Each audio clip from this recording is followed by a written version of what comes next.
자, 3번. 율법을 통한 죄의 깨달음과 성령에 의한 죄에 대한 각성을 요거예요.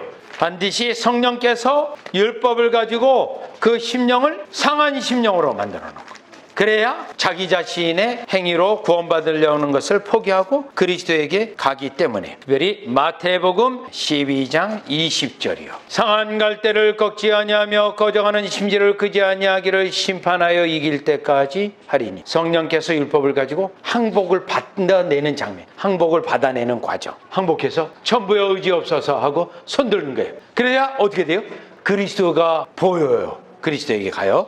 자, 31페이지 성경 구절을 보면, 그런즉 우리가 무슨 말을 하리요? 율법이 죄냐? 그럴 수 없느니라. 율법으로 말미암지 않고는 내가 죄를 알지 못하였으니 곧 율법이 탐내지 말라 하지 아니했더라면 내가 탐심하지 못하였으니. 반드시 성령께서 율법을 가지고 죄를 깨닫는 역사가 있어야 된다. 이걸 이제 제일 강조한 사람이 루터입니다. 칼빈보다 더 강조했고요. 그 다음에 요한복음 16장 8절, 그가 와서, 그는 성령이에요. 성령이 와서 죄에 대하여 우리의 죄를 드러내고 책망하고요, 의에 대하여 우리가 불의한 자라는 것을 알게 하고, 심판에 대하여 죄와 불의 때문에 하나님의 심판이 있을 것을 세상을 책망하시는, 깨닫게 하시는 것, 이거를 강조하는 교회, 이것을 가르치는 교회, 그게 진짜 교회예요. 이거를 복음주의 교회는 다 생략해요. 체험도 없고 알지도 못하고요, 성경적 원리도 모르기 때문에. 자, 4번.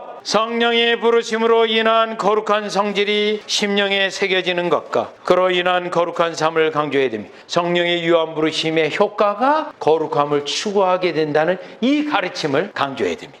아까 알티캔다를 2개 다 무시했죠. 성령의 유효한 부르심으로 인해서 불신앙, 편견, 오류를 다 뜯어내고 거룩한 성질을 심죠. 그렇기 때문에 회심했을 때 성도라고 부르는 거예요.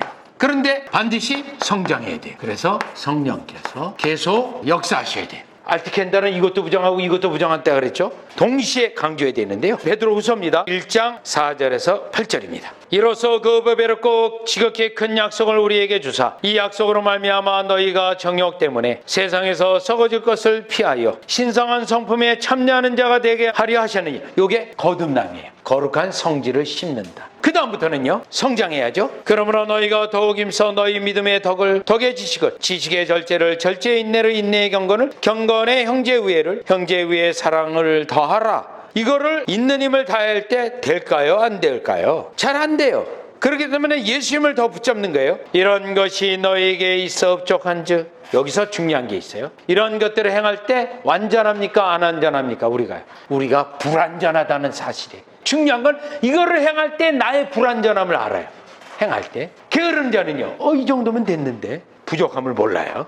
너희로 우리 주 예수 그리스도를 알기에 게으르지 않고 열매 없는 자가 되지 않게 하려. 요겁니다. 게으르지 않고 열매 없는 자가 되지 않도록 우리에게 명령하고 있어요. 하나님의 주권을 직설법, 우리 인간에게 책임을 둔 거는 명령법. 이게 신약에서 다룰 때 이렇게 다뤄요. 직설법, 명령. 그런데 이 관계를 명쾌하게 해석하는 신학자가 이 시대에 잘 없어요. 근데 청교도들은 이걸 명쾌하게 설명했어요. 왜요? 왜 책임을 뒀다고요? 우리의 부족함을 깨달아 주님을 더 의지하게 만드는 원리다.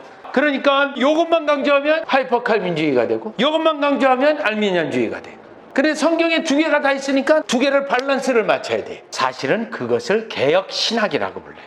개혁신학이라고요. 근데 곡해에 대해서 너무나 잘못된 개혁신학이 많아서 그게 이제 문제가 되는 거죠. 5번 33페이지입니다. 신자가 성령을 따라 사는 삶이 계명을 지키는 것임을 강조해야 됩니다. 여러분, 저는 잘 몰랐어요. 이 부분을. 거룩하고 신령한 자가 되기 위해서 속세를 떠나서 산에 가서 기도하고 전혀 사람도 만나지 않고 그런 개념으로 약간 가지고 있었어요. 물론 청년 때인데요, 8년간 산기도도 했습니다. 그때 그러한 신령주의자들이 많아가지고요, 산에 그런 사람들이 많았어요. 그때 온갖 체험들은 다 했거든요. 잘못된 체험들이었죠. 나중에 성경을 이제 알게 되면서, 교리를 알게 되면서. 자, 로마서 8장 4절입니다. 육신을 따르지 않고 그 영을 따라 행하는 우리에게, 그 영은 뭡니까? 성령님. 우리에게 율법의 요구가 이루어지게 하려 하며, 성령을 따라 행하는 삶은 계명을 지키는 거예요. 계명을 따라 행하는 거예요.